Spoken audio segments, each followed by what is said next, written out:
of crude oil is refined into fuel and used for cars and planes and so on. But other uses of the hydrocarbon and oil will include many of the common industries like we see. Most of these products have the contribution from the hydrocarbon oil in these industries. What is the chemistry of oil? As it is stated, it is hydrocarbon, meaning it's made up of hydrogen atoms attached to a backbone of carbon atoms. And there are two theories for the source of hydrocarbon, the inorganic theory and the organic theory. So the inorganic theory, which receives a little support nowadays, it's not the most supported theory for the hydrocarbon origin, states that the hydrocarbon came from chemical reactions that occurred naturally to form petroleum and coal.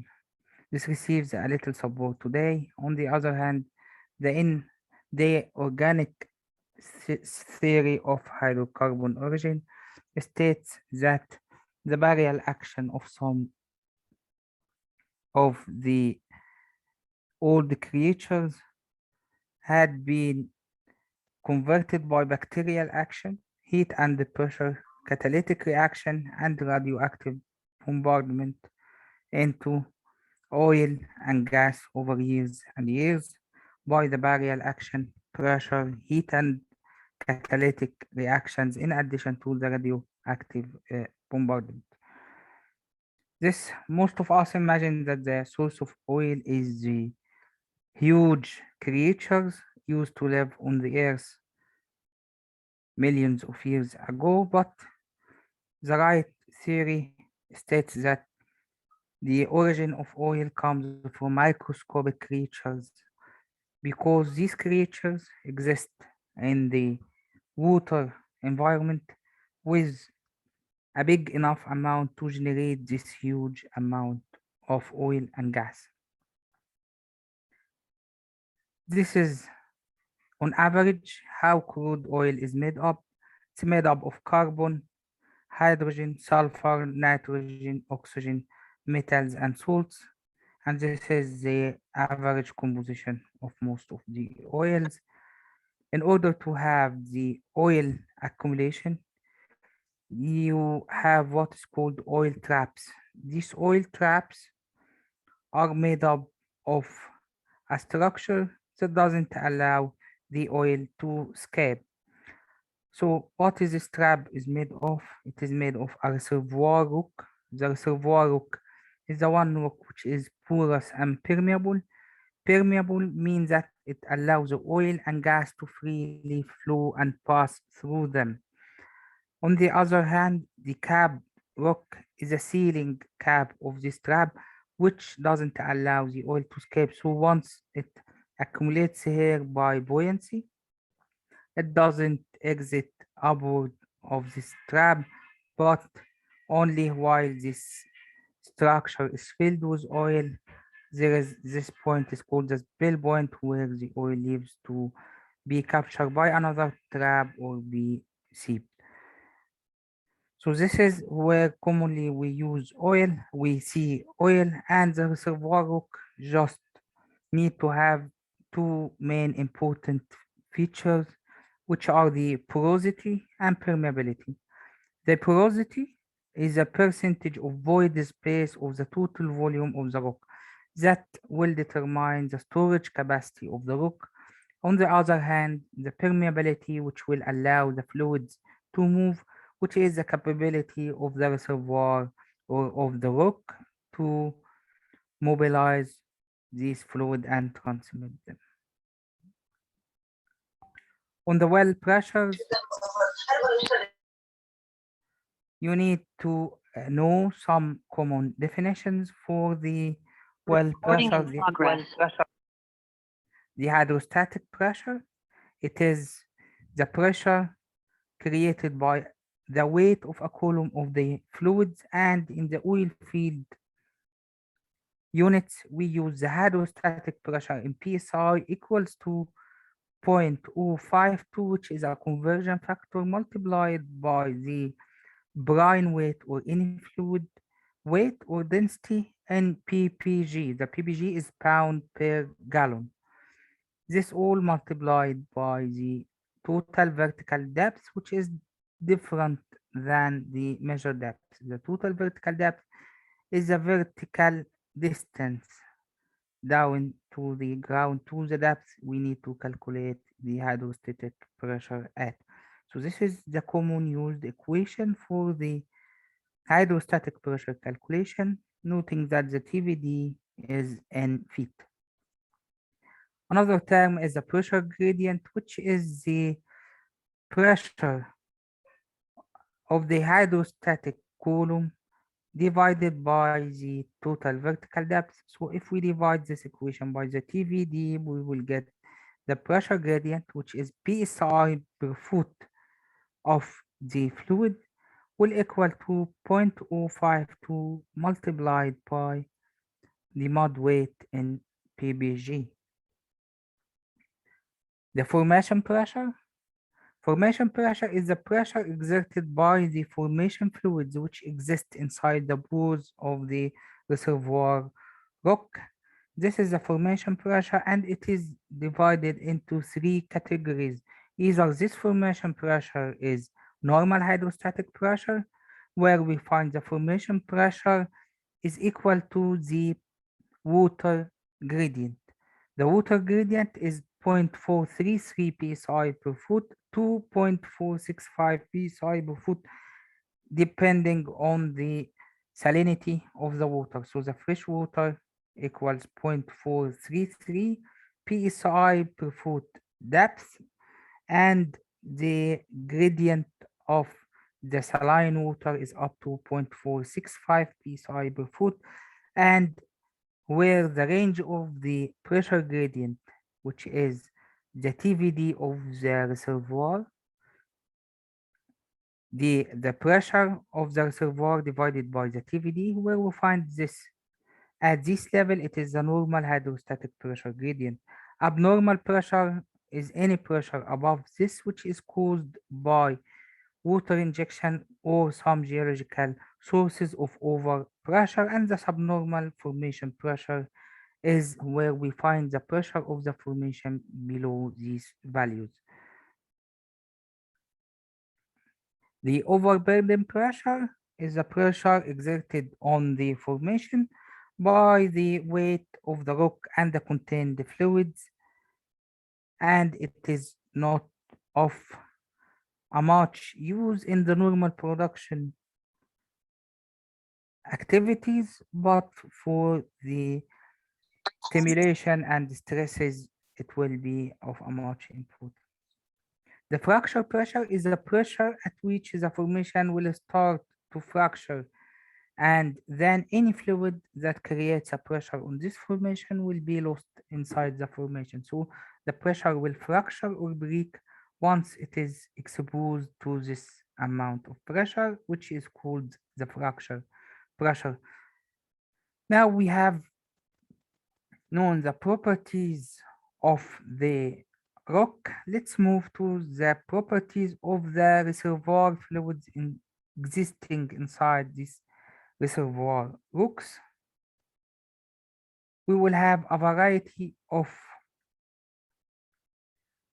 terms that define the fluid inside the rock. We have the formation volume factor, or beta O, which is the volume of oil at the reservoir condition divided by the volume of oil at the surface in stock tank, and it is always above 1. The solution gas oil ratio is the amount of gas which is dissolved inside the oil.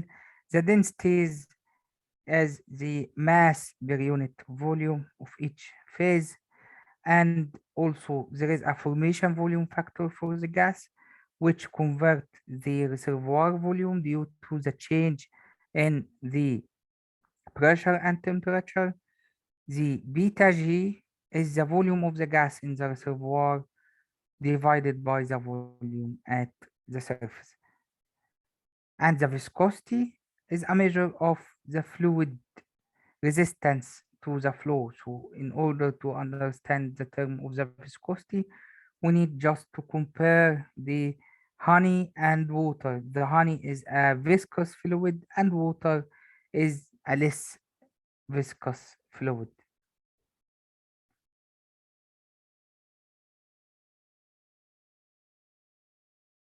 So the viscosity is measured in centipoise.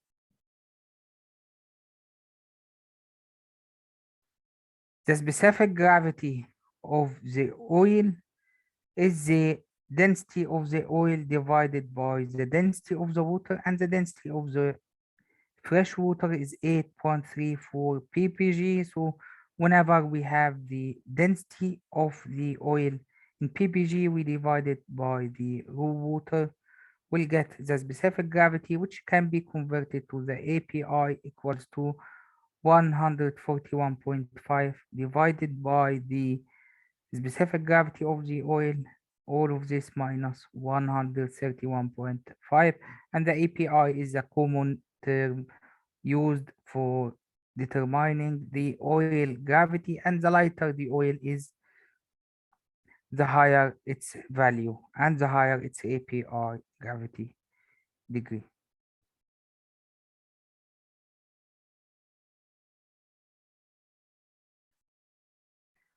The fluid flow inside a porous media is controlled by the Darcy law, which relates the flow rate here in Q to the porous media and the fluid characteristics. So this flow rate is related to the K, which is the permeability we have just defined, the permeability of the rock or the flow area or the flow medium, the area at which the fluid will flow, the viscosity of the fluid, the length that the fluid had to flow at, and the delta P.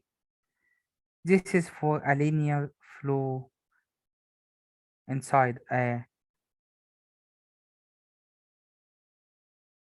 media, but for a radial flow, this equation will be converted to where Q will be equal to 2 pi multiplied by K over mu multiplied by H divided by ln RE over RW, and the RE or R is the radius we are draining from, or the reservoir radius, assuming it is a circle shape, and all this for the same well, reservoir and fluid will be a constant.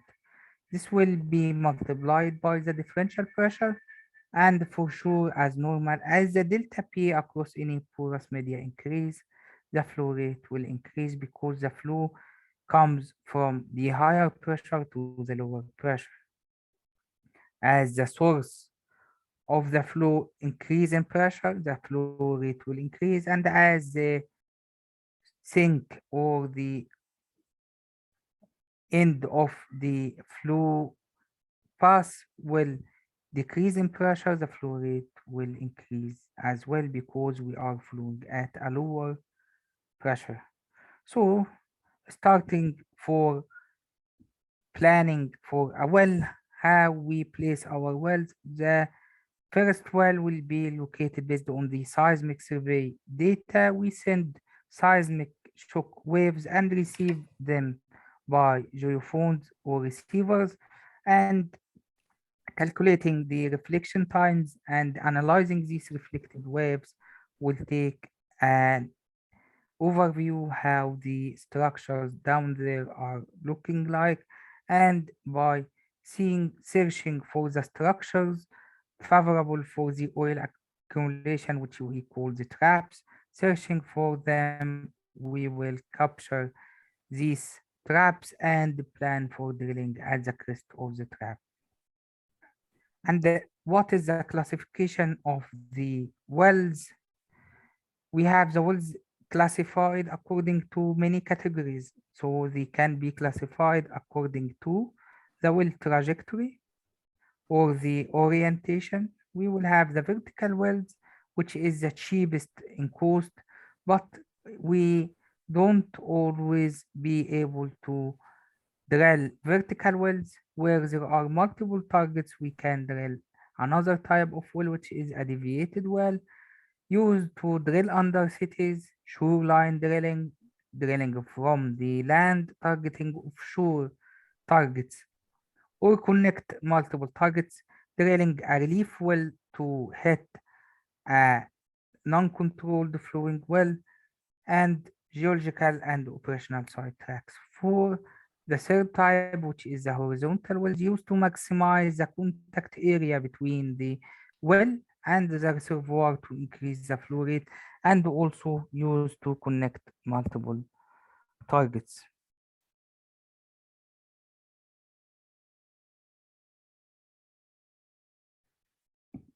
Okay, so for the rig types, we have the land rig and some variety of offshore rigs, starting from the submersible rig, the jackup rig, the semi-sub, and the drilling ship. All of them are classified based on the depth of the water they can drill through.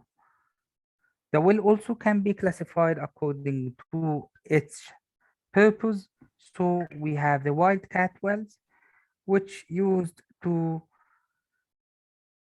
drill in unexplored area with non-proved potential for oil and gas. To prove this potential, and the exploration wells are selected based on the seismic data or satellite surveys. The step out wells used to delineate or determine the boundaries of the reservoir or where our oil bearing zone extend to. So we drill around our successful exploration well in case of success in order to know the extension of this reservoir. Then the infill well will be used to be drilled in between wells in order to maximize or accelerate the recovery from this well. Then the re-entry is where you need to re-enter a well in order to deepen, sidetrack, or rework or recomplete this well. And the distribution of the reservoir fluid inside the reservoir will be consisting of water, and on top of the water, if exist, will be the oil and the gas on top in case of any gas. So this is distribution is based on the effect of the density of the fluids. The gas will be on top, the oil below, and the water will be down there. For an oil producing well where the pressure starts to decline, we may use another well to be drilled into the water leg in order to support the pressure of this producing well and increase the production and pressure from this well. So the rig is the piece of equipment used to drill a well, and this is consisting of many systems: the power system, which provides the power for the rig, the hoisting system, the rotary system, which used to rotate the pipes and the attached bit in order to drill into the ground, the circulation system used to pump the drilling fluid or the mud to clean the well bore and get the cutting out, and the well control system is used to prevent us against any uncontrolled flow of formation fluids from the well. So in this case, which is called a kick, we will use the BOP or the blowout preventer system to stop our uncontrolled flow and control the situation. The well construction process and how a well is drilled. We start by drilling a hole. When you put your conductor casing, you drill a hole, circulate mud and clean this hole. This mud should have a hydrostatic pressure higher than normally higher than the reservoir pressure in the normal overbalance drilling in order to have these fluids inside the reservoirs controlled by the pressure of the mud. Then you run the casing, first casing, which is a surface casing preventing the contamination of the shallow water zones by the other zones and also preventing the unconsolidated formation from filling back and filling your well. So this casing should be cemented, which is the casing is a piece of metallic pipe which is run into the well. We cement it, then drill a smaller hole, run the casing, cement it, drill the last section or whatever depending on the amount or the number of sections we plan to drill our well at. So here the last section is the pay zone or the production zone. Then we need to evaluate what we have found inside our well. This evaluation is done by the open hole logging.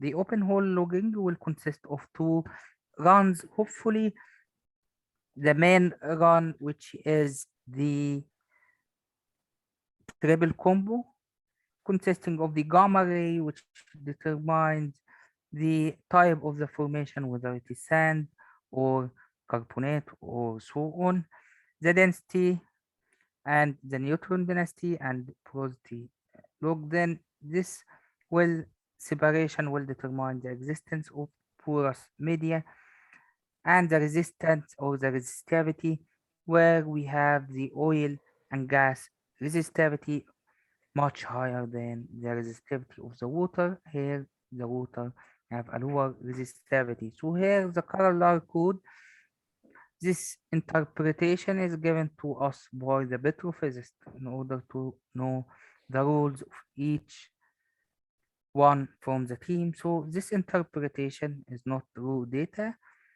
comes from the petrophysicist. Then we run an RDT or MDT, what is called this or that according to the commercial name. This will get the pressure of each formation and the mobility. Mobility is the K over mu, what we have just seen in the Darcy law.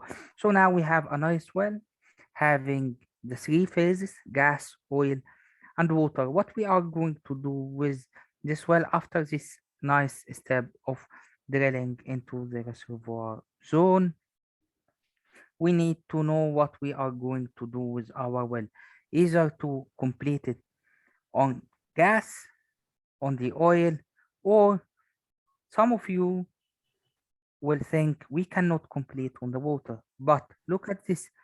Normally, this pressure is 3,300, this one is 3,800, and that one is 4,000 psi. The normal that we go deeper, we have a higher pressure. What does it mean to have a 2,000 here? That means that this well is connected to another well or is drilled through a reservoir where there is other wells producing from the same. So there is a third option, either to complete on gas or oil, or even use a well as water injector. Using it as a water injector need to have a proof that this is connected to the oil producer, and the proof is now there, which is the depletion and the subnormal pressure what we have here. So completing on the gas, this is once we get this log, all the concerned parties should sit together and decide what they will do with this $3 million or so investment. So drilling a well will cost too much, and all the concerned parties should decide what they will do with this well. Either to the subsurface will need it, the subsurface team will need it as a water injector.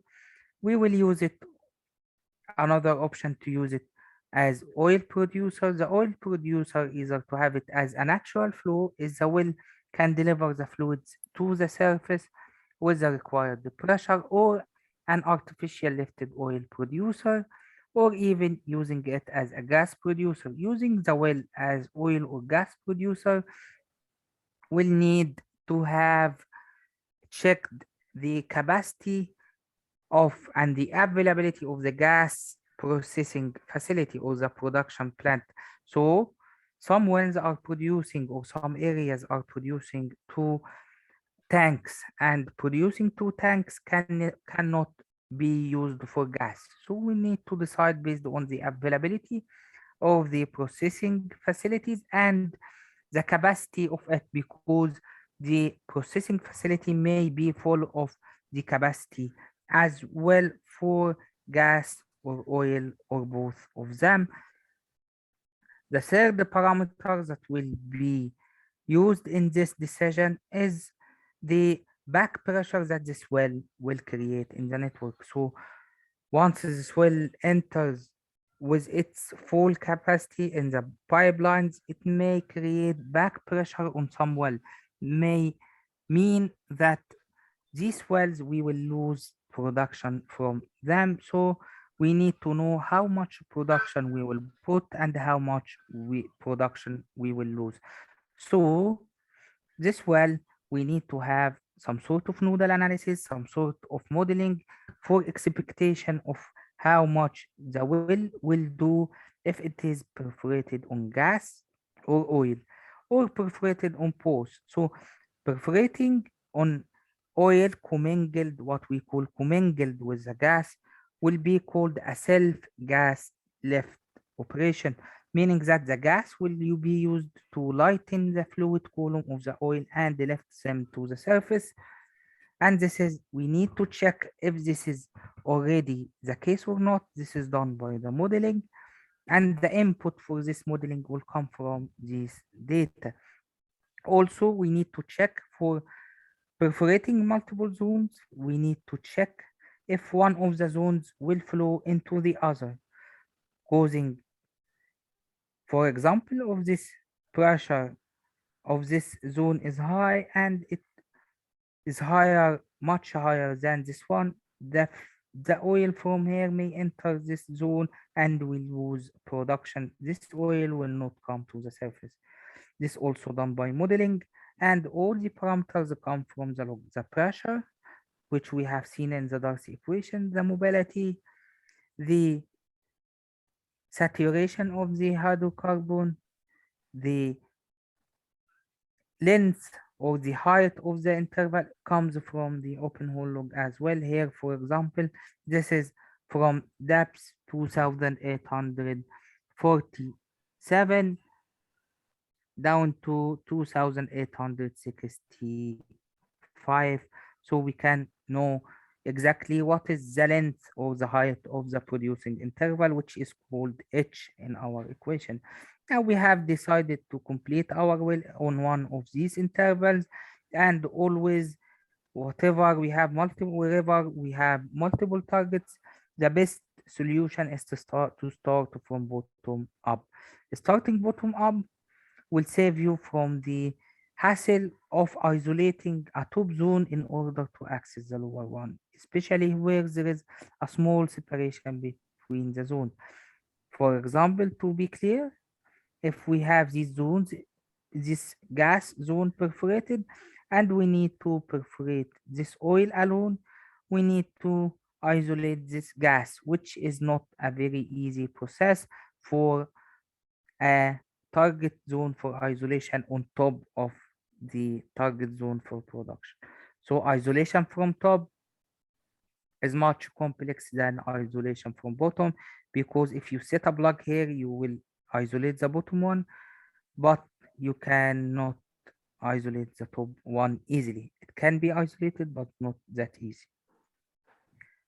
Now, what we're gonna do with our well, we will complete our well, and the completion activity, in simple term, refers to the method by which the well, which is newly drilled, will be finalized so that the reservoir fluids can be delivered to the surface facility, and this activity will require a rig.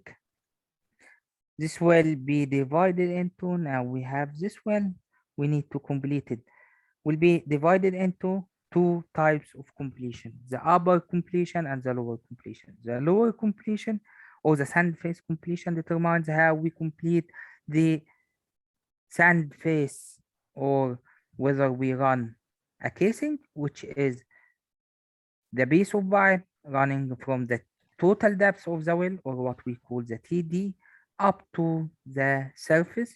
We call this casing, or a liner which doesn't reach to the surface, and the liner have multiple advantage. The multiple advantage of the liner is the lowering cost, because lower material will be used. The It will give us a higher area for accessibility of the well, so this well will become bigger on the top while we run the liner. That means that it is accessible, and we can run bigger equipment in here. Whether it is a liner or casing, it need to be cemented. Then cementing the well, you may ask yourself a question: is it well ready for production? The answer is no, because there is no flow path from the reservoir into the well bore. There is no flow path. We need to create this flow path, whether we perforate this one, or this one. And the big advantage of a cemented casing completion, cemented and perforated, that it creates isolation between the different producing zone by this cement in here.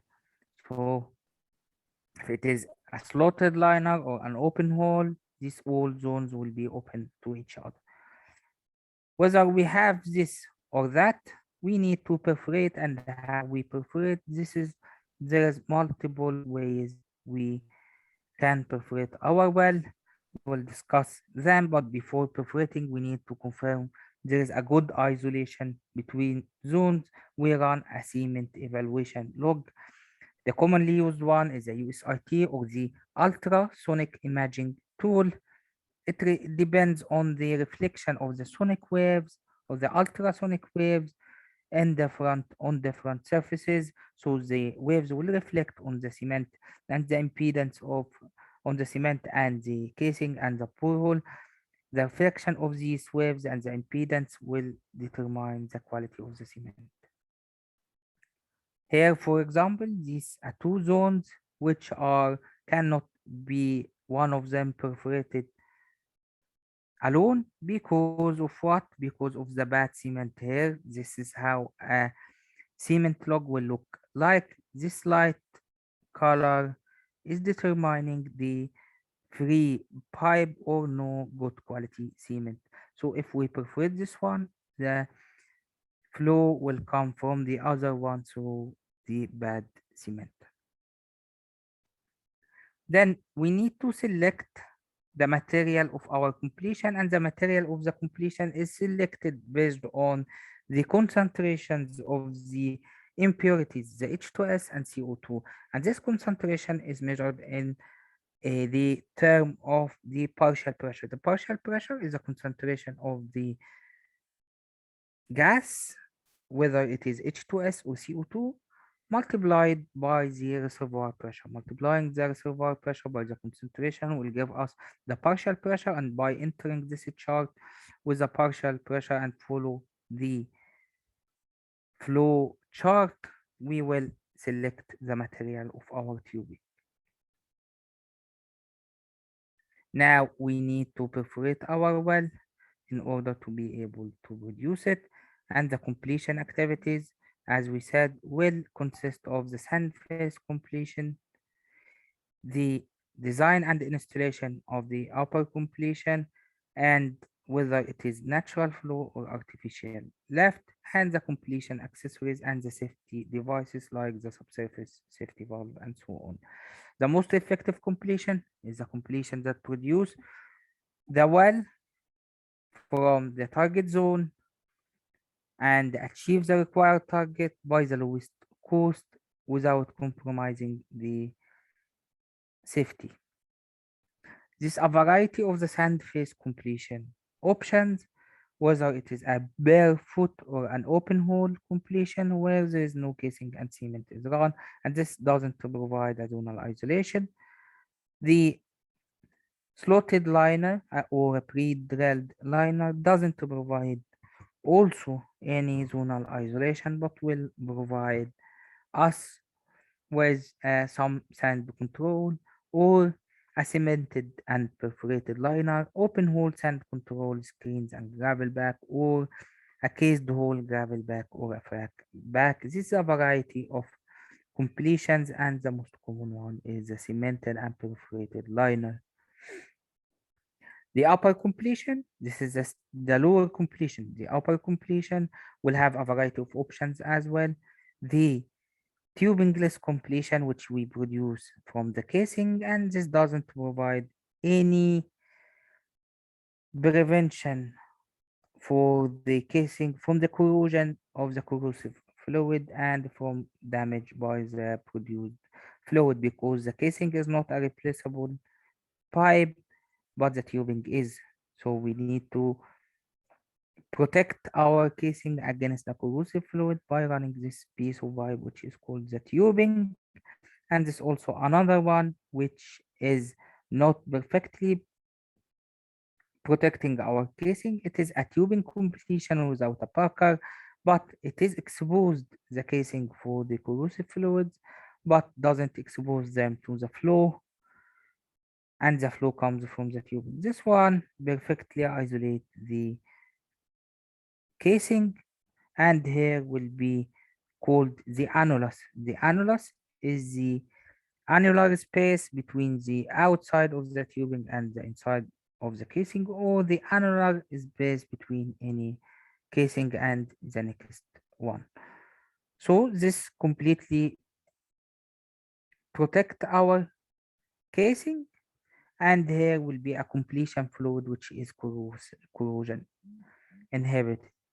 Another variety of this completion is the dual completion, targeting each zone to be produced from a separate zone by running two pieces of string inside the same well and producing each zone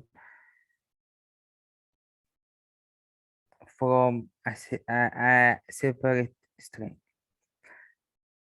The last one we will discuss is the selective completion, where you produce two zones from the same tubing. You have a circulation device, or what we call a sliding side door. The sliding side door is a piece of accessories that can be opened and closed without a walkover. And this, by opening this, you can produce from this zone. By closing it and opening, removing a plug from here, you can produce from the outside. So you can produce from the bottom zone by closing this one and removing the plug. If you run a plug here, this is called a nipple or a seating nipple, run with the tubing, where you can run and leave your mechanical equipment there. One of these equipment is a plug.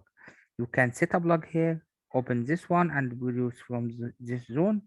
If you are no longer interested in this zone, you can close your SSD and remove your plug to produce the bottom one. You can open both and produce commingle from both of them.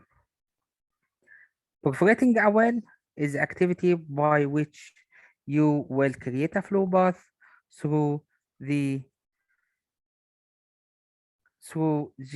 casing, the cement, and the formation with a few inches depth into the formation.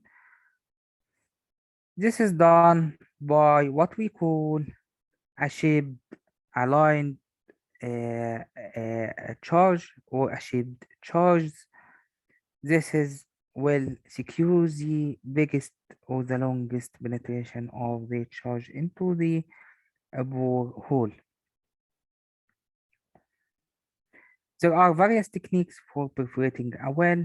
TCP, which is a tubing conveyed perforation, will allow you to run the biggest size of the gun, attach it to your final completion or to a temporary completion. If it is attached to your final completion, it will be called a shoot and drop or shoot and say. You can choose whether you drop the gun or keep it. So once you perforate, you will be ready to produce your well.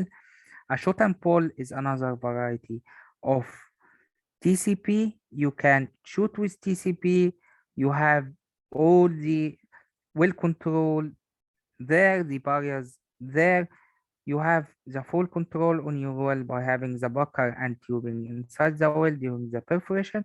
You perforate your well with the biggest gun and ball out of hole also, and it is effective in long intervals that need to be perforated in one go. So long interval can be carried out on the tubing because the weight of the gun will be high. So shot and pull have a main disadvantage of killing of the need to kill the well before running the final completion. Killing the well will expose you to some problems to the formation like formation damage and so on because some formations are not compatible with this killing fluid. Killing fluid is used to bring the well back to the overbalance state, meaning that this blue liquid have a higher pressure than the pressure of the fluid inside the reservoir. So the fluid inside the reservoir will not move to your well. So TCP shot and pull, TCP shoot and drop, TCP shoot and stay. Another variety is the through tubing perforation where you run your guns on a wire line or an electric line, securing electric connectivity with your gun. You position your gun against the perforation interval and shoot it with the explosive to start the production from well straight away. In order to start the production after the well is perforated, you need to have the well in the under balance condition. Under balance means that you have a part of your well is empty to have the hydrostatic pressure column lower than the pressure of this zone. Once you perforated, there is a flow to the production facility. And this is used without a workover rig, which is a costly operation. So we can use a through tubing perforation with a rigless operation without a rig. And this is used but with the disadvantage of using a lower size gun because the gun should go through the smallest of the tubing, the smallest size and the minimum restriction of the tube. This how is a gun look like for a perforating gun for an oil well.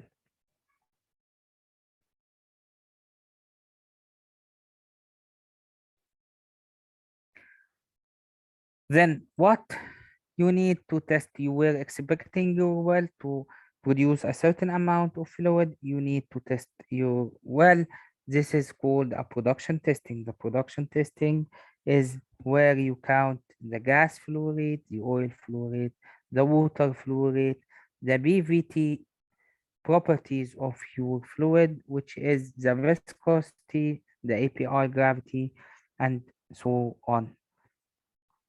So you need to have collected all this data to match your and calibrate your expectation and calibrate your model also. How a well is tested.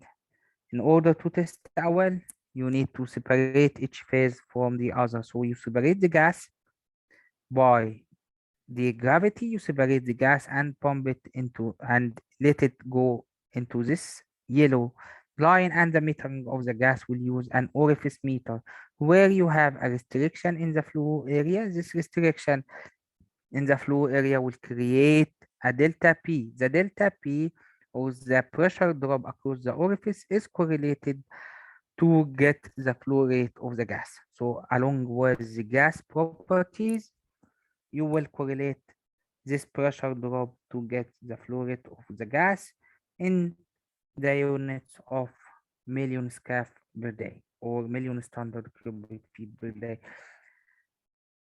Either it is a two-phase separator, the two-phase separator will separate the gas from the liquid. The three-phase separator will separate the gas from the liquid, and the liquid will be separated also into oil and water.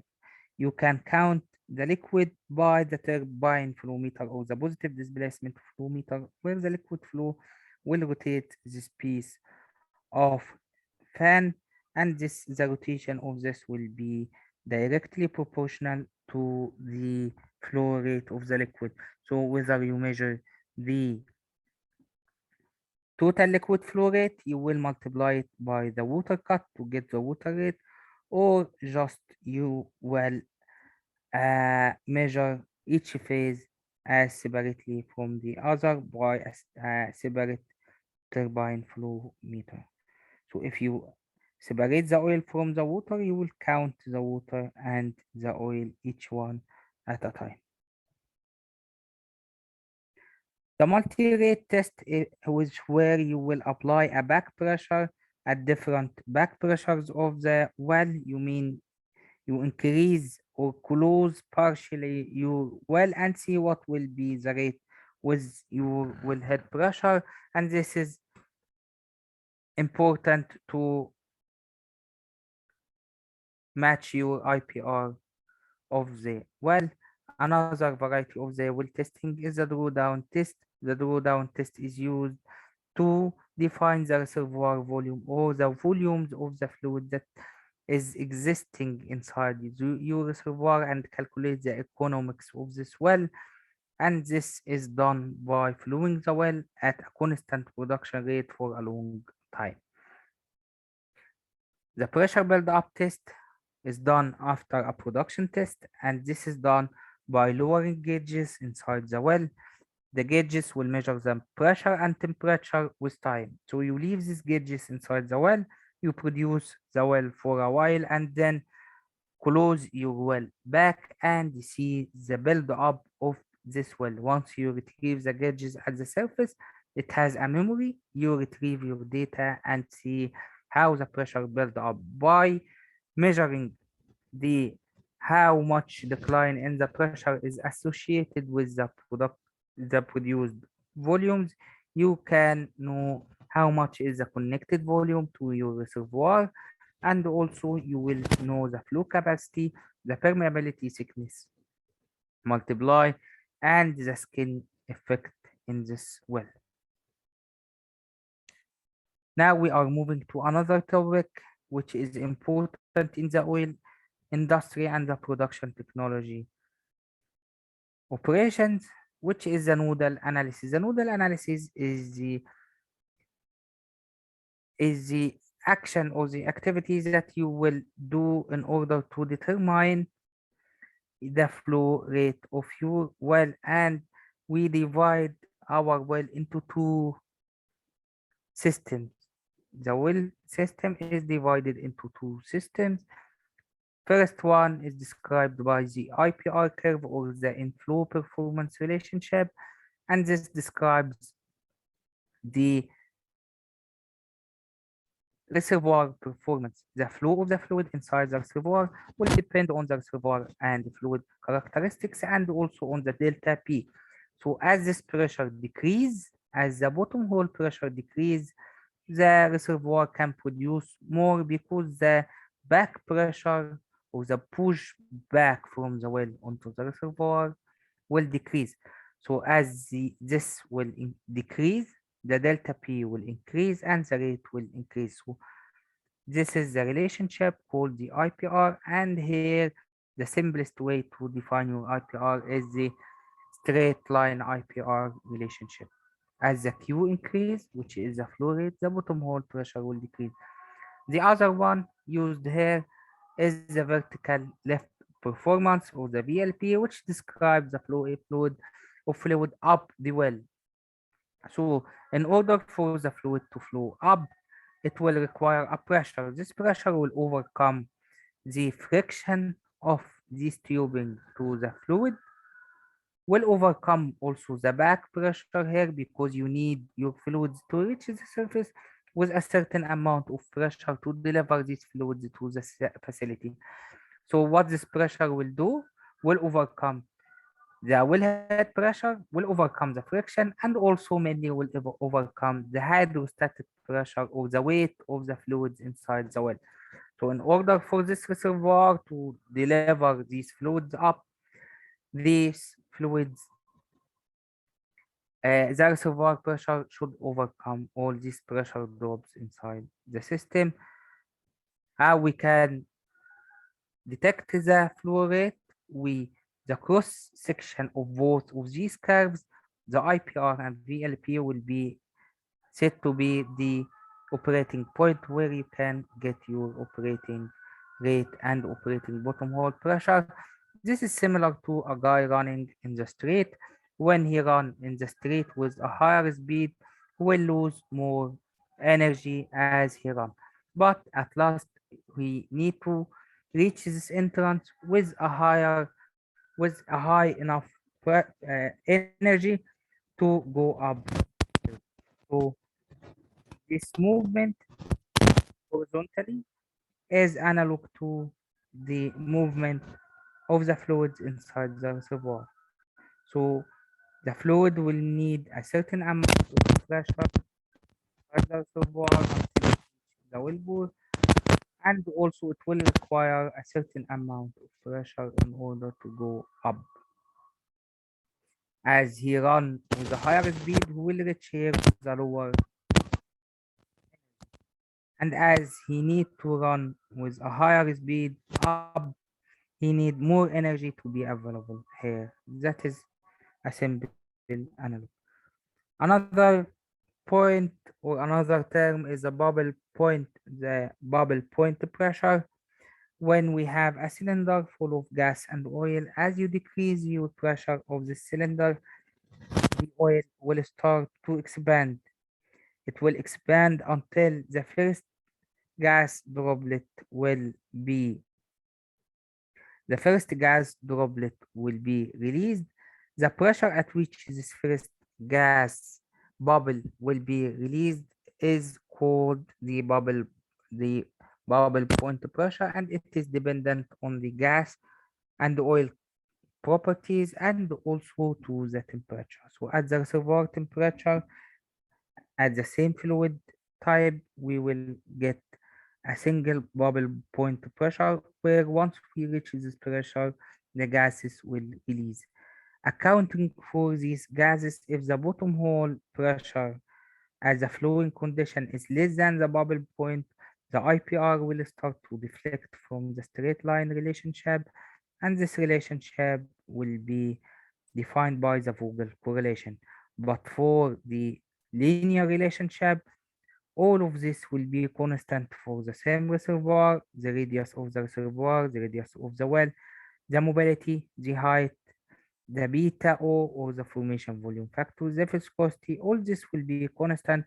We can say it will be constant and call this constant the productivity index. So this is the simplest way we describe the flow inside the reservoir. Q, which is the flow rate, will equal the productivity index multiplied by the delta P across the reservoir pressure minus the bottom hole flowing pressure.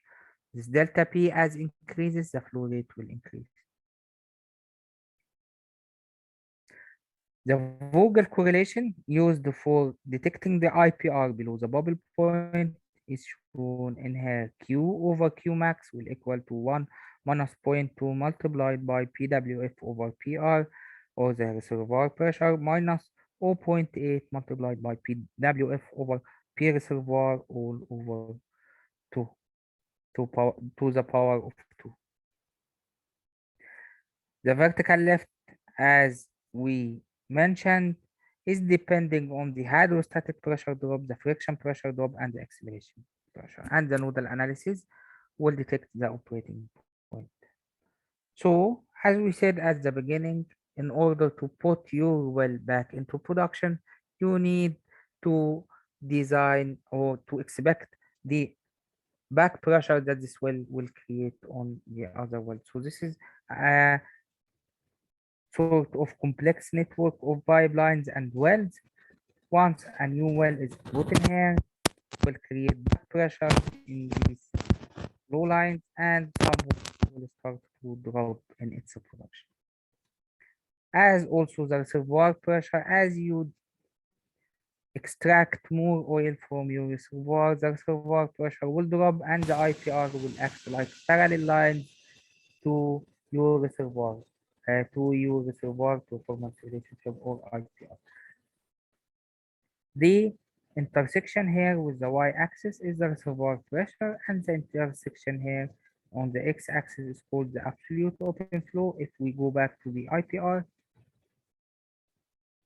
here the intersection here is called the absolute open flow because it is the maximum the reservoir can deliver, because it is has no back pressure from the well. At zero flowing bottom hole pressure, the rate will be called the absolute open flow, and at zero flow rate, the pressure will be called the reservoir pressure or the static pressure. Now we have known how to expect, how to acquire data from a new drilled well, how to expect the flow rate from this well, how to test it to compare the actual rates with our expectation, and the consideration on completing our well. Here in the life of the well, we may need the well intervention, which is a well service activity in a life or dead well. The reasons for this is to remove flow obstructions, to eliminate excessive water or gas, to repair mechanical failure, or to stimulate a well or increase its production. The well intervention have several types, either regless intervention, intervention. The workover may be required where there is a mechanical failure that cannot be repaired regardless, like casing or tubing leaks, casing or tubing collapse, cement failures, tubing retrieval safety valve failure, and so on. The regardless intervention will be divided into wireline, and this divided in turn into slick line, braided line, and electric line.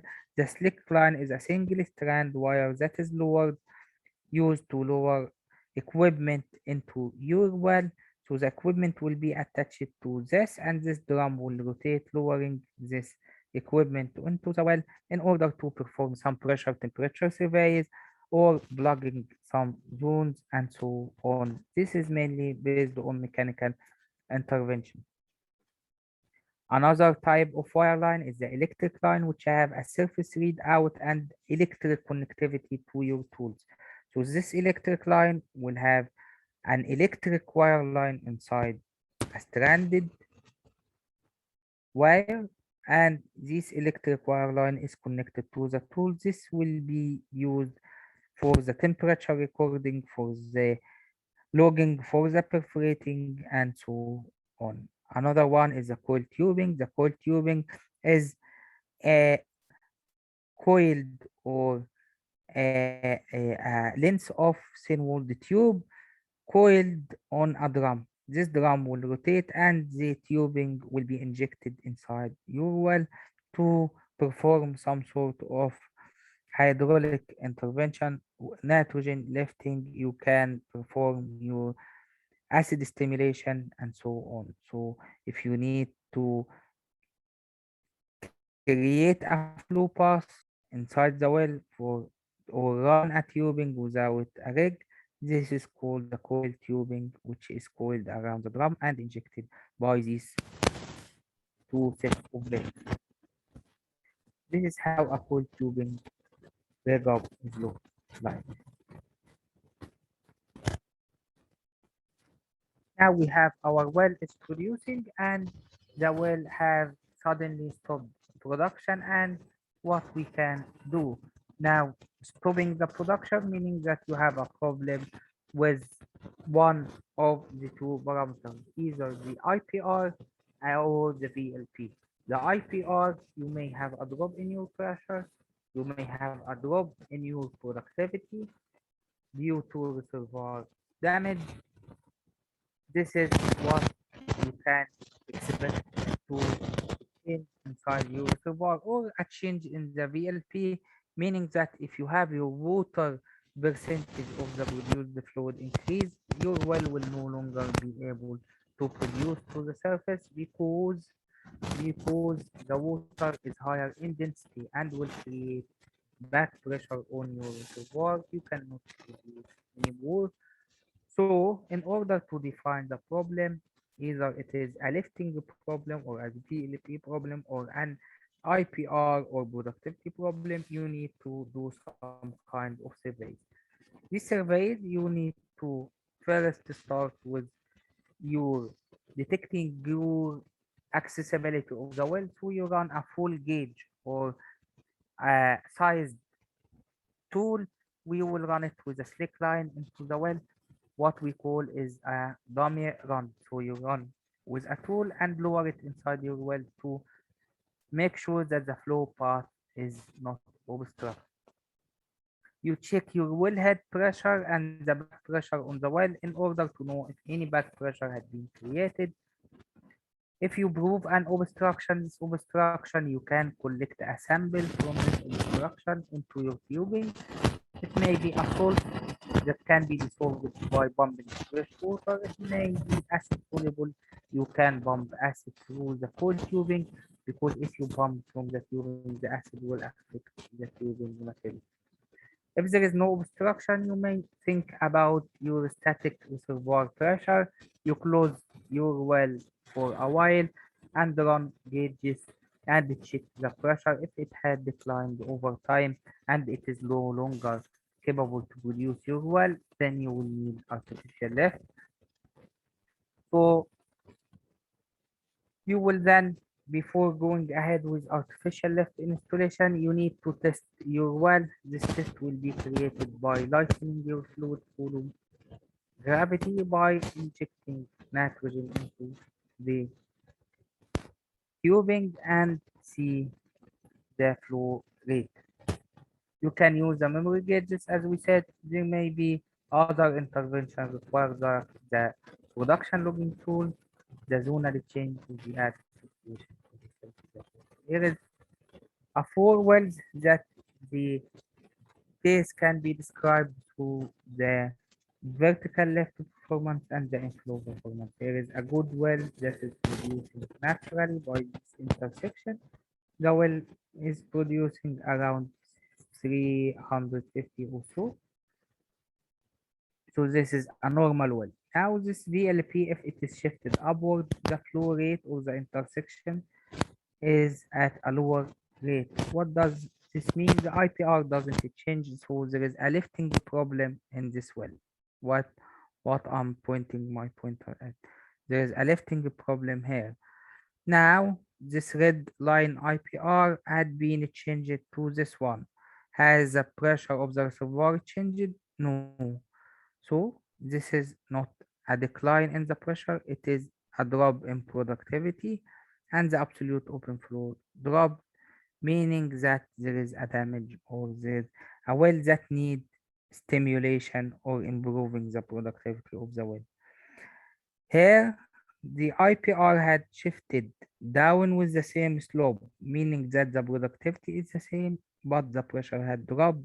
So the problem here is the drop in pressure. You can install artificial lift or plan for water injection. This is the set for coil tube gas lifting. You lower your coil tube, which is here in black. You inject gas, most commonly nitrogen. You inject it, and this gas will start to disperse into your liquid, and this gas will lighten your liquid, so your reservoir will start to flow. Stimulating a well or increasing the productivity of the well will be divided into two categories. The acid stimulation, whereby you pump chemicals which will dissolve the matrix or the grains of the reservoir, creating more flow path inside the reservoir, or the hydraulic fracturing or acid fracturing. The hydraulic fracturing will be used by pumping the fluids at higher pressure than the fracture pressure, so the rock will be starting to break.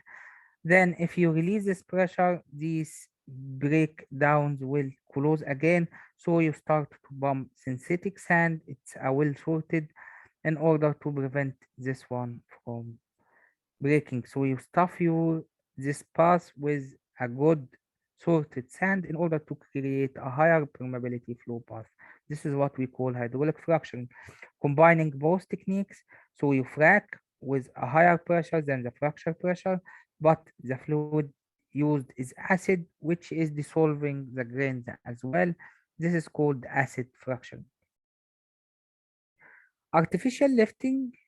Here, a well is capable to produce up to an absolute open flow 11,000 something, but it is producing below 1,000. Why is this? Because the pressure delivered from the reservoir at the bottom of the well is much lower than the pressure required at the VLP. So here, in order to deliver a rate of 6,000 barrel per day, we need this pressure at the IPR to be the low pressure in order to produce from the reservoir. On the other hand, you need higher pressure in order to lift this up. This difference in pressure required and available is delivered by some sort of artificial lift, and there is a variety of artificial lift techniques. First one, or the most common one, is the Saccharode pump. We have also submersible pump, electrical submersible pump, gas lift, and so on. This Saccharode pump is used, the surface unit is used to change or convert the prime mover rotating energy into a reciprocating movement. The reciprocating movement will move this traveling valve up and down, and now you have this traveling valve. This valve will open as you go down. This valve is open, allowing your tubing to be filled with fluid. As you go up again, as you go up again, this pump will lift the fluids up and through the flow line to the production plant. Moving down, this will open, the traveling valve will open, filling this barrel and the tubing with oil, and this one will close. On the other hand, moving up will close the traveling valve and open the standing valve, allowing more to enter this and the fluids to be moved to the flow line. The ESP, or the electrical submersible pump, is employing a centrifugal multi-stage pump, which like veins or like the normal pump used to pump the water in your house or home. So this centrifugal pump is driven by a motor. The motor is electric motor. A power cable is delivering the power to this pump, and the pump rotate and lifting your fluid to the surface. This pump is called submersible because it is immersed or submerged in the well down as close as possible to your reservoir. So the pump will be full of oil and well fluids, and the motor will be full of motor oil. Between both, there is some sort of isolation which is called the seal or protector. This is used to isolate the motor from the formation fluids, because if this formation fluid enters the motor of the pump, it will burn at last. Another sort of artificial lift is the gas lift, where you inject gas through the annulus between the tubing and casing, and this gas enters the tubing through side pocket mandrels, and this gas used to lighten the fluid column inside the tubing, and lightening this fluid column will cause the well to flow. Now we have learned about many steps inside the well life.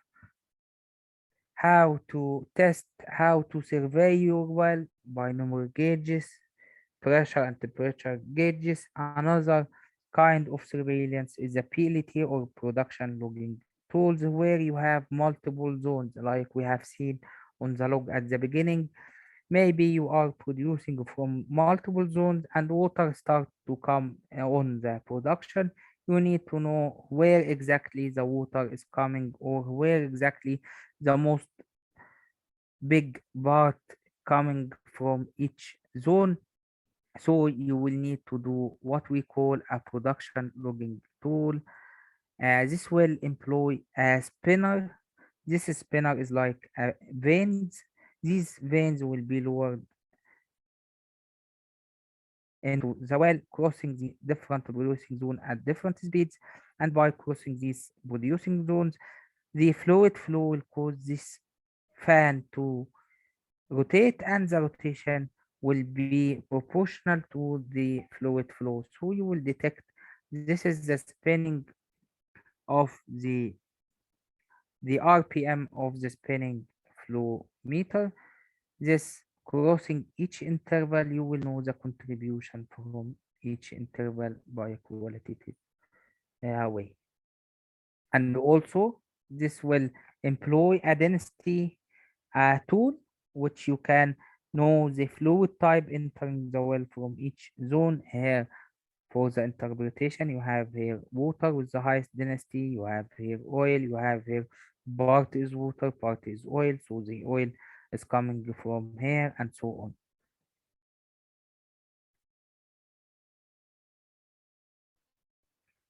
The final step in our life is the abandonment. Once the well reaches its economic limit, meaning that the expenditure you pay for producing the well is higher than the value of this production. So once you reach this economic limit, the well life comes to an end and you need to abandon your well. Abandoning a well will have many environmental constraints, and you need to isolate each zone by itself. So isolating each zone by itself will stop any cross flow between zones. So you will save your reservoirs, whether you will plan to drill another well on the same reservoir, it will not be contaminated with the water. At this economic limit, there is still a significant amount of unrecoverable oil, because we never produce 100% of the oil existing there. At the most optimum case, we can produce 40% or so on and leave 60% down there. So maybe the economics change by changing, decreasing in expenditure, so I will pay less money in the future. So the abandonment process should allow the will to be re-entered in the future, and this is done by the abandonment is a process in which the tubing is removed from the well and sections of well bore are filled with cement to isolate the zones from each other, and then the surface around the wellhead is excavated and the wellhead and the casing are cut off, and a cap is welded in place and then buried. That is the last step in the well life.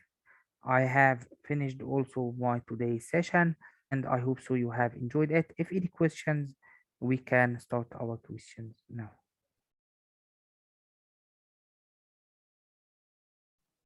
There is a question about the determination of AP degree. The Elchin said that where the number of the determination of AP degree 141 and 135 come from? What from is derived from? I'm not sure if this is it has an engineering purpose of having these numbers, but the API of the water, these numbers will give us an API of the water of 10, because the specific gravity of water is 1. But the direct source of these 10 two numbers. It's, by the way, 131.5, not 135. And And this equation comes from the API Institute or the American Petroleum Institute.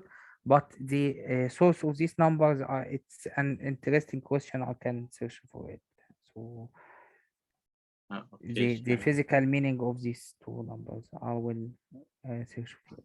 and one more question is that Murat asked that is solubility factor same with gas oil ratio? No, the solubility of the gas into the oil is different by the different. It is depending on the condition. I mean the pressure and temperature, and it changing by the characteristics of the gas and oil itself. So, as the gas and oil are near each other in the composition and in the properties, the gas will dissolve in the oil. Depends on the pressure, temperature, and the characteristics of both. And also him asked that why oil formation factor increase below bubble point pressure? Yeah, so let me answer this question in detail. I'll go back in my slides.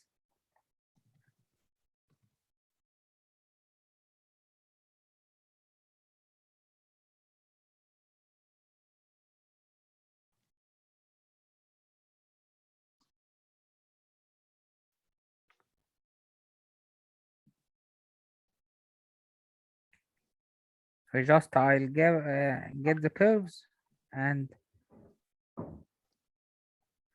in order to have this visualized by the curve. Okay, now I will show you on this curve. First, as the gas is in solution, you decrease the pressure, the gas expand and the oil also expand. The the the gas in solution will expand. This cause the volume at this pressure is higher it's higher than the volume at the surface condition. On the other hand, as the gas start to release, the liquid volume will decrease. Let me show you the graph now.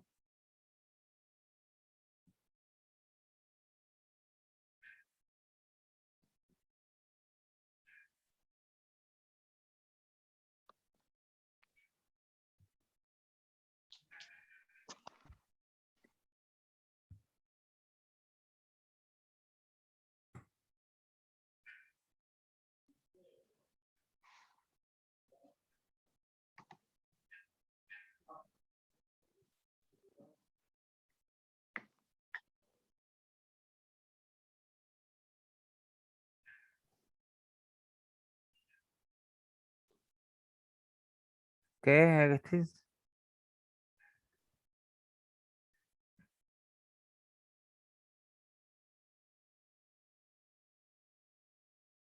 Okay, here this is the common uh,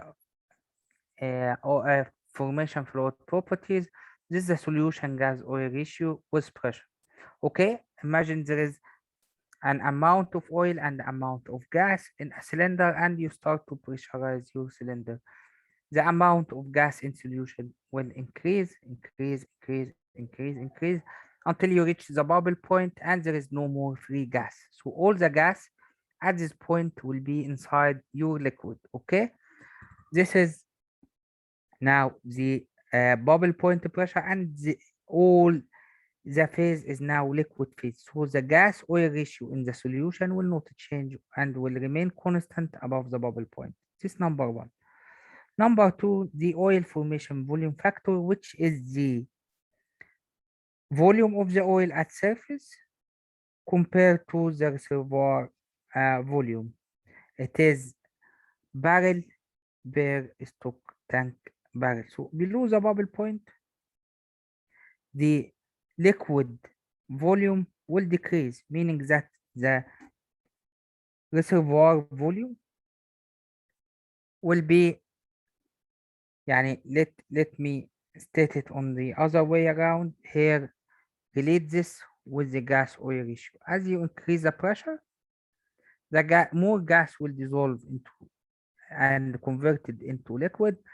So the bubble point pressure, the formation volume factor will increase. At the bubble point, it will be only the factor of the compressibility of the oil and its dissolved gas. So the volume of the oil will decrease by increasing the pressure more, and the reservoir volume will decrease. The fluid volume in the reservoir condition will decrease. This means that the formation volume factor will decrease with time. So this increase up to the bubble point is due to the solution of the gas or the solubility of the gas into the oil. Then this will be changed again and decreasing due to the compressibility. Here it will not be zero because at this pressure, this is a typo mistake. Here at the atmospheric pressure, the formation volume factor will be 1, not 0. Okay, so it increase at first due to the solution or the solubility of the gas into the liquid, then will decrease due to the compressibility of the oil and it is dissolved gases with pressure. Hope this clarified. And one question. As you know, we have a total formation factor also. Why it's important for us? I mean, if we know oil formation volume factor and gas formation volume factor, why we use total formation volume factor?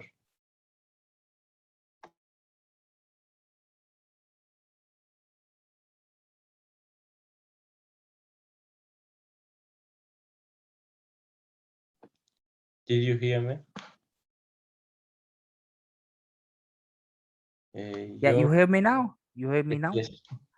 Yeah, so the total formation volume factor will let you know how much total volume you have produced from the oil. It doesn't relate only the liquid volume to the stock tank volume. It relates the total volume that you have produced to the stock tank volume. So by knowing the total amount of liquid or of oil that you have produced in stock tank, you will know how much of the pure volume you have produced. So this will be mainly important in the water flooding as well because you need to relate your production and injection into the void space that had been produced. So you will need the total formation volume factor at this stage. But the liquid or the oil formation volume factor is important also because you will know how much liquid is entering. For example, for a pump, an ESP pump, you will know how much liquid is entering your pump and how much gas is entering your pump. You will know the free gas percentage, and this free gas percentage is important in the design of the electrical submersible pump and so on. So each of these two values is important. The gas the gas formation volume factor and the oil formation volume factor are used with the artificial lift, are used for the reservoir calculations. And on the other hand, the beta T or the total formation volume factor is used for the reservoir management and for the water injection calculations and the volume calculation as well. Because if you need to know how much pressure drop from the reservoir associated with total production from the reservoir, the equation will include also the beta T. Hope this clarify your question.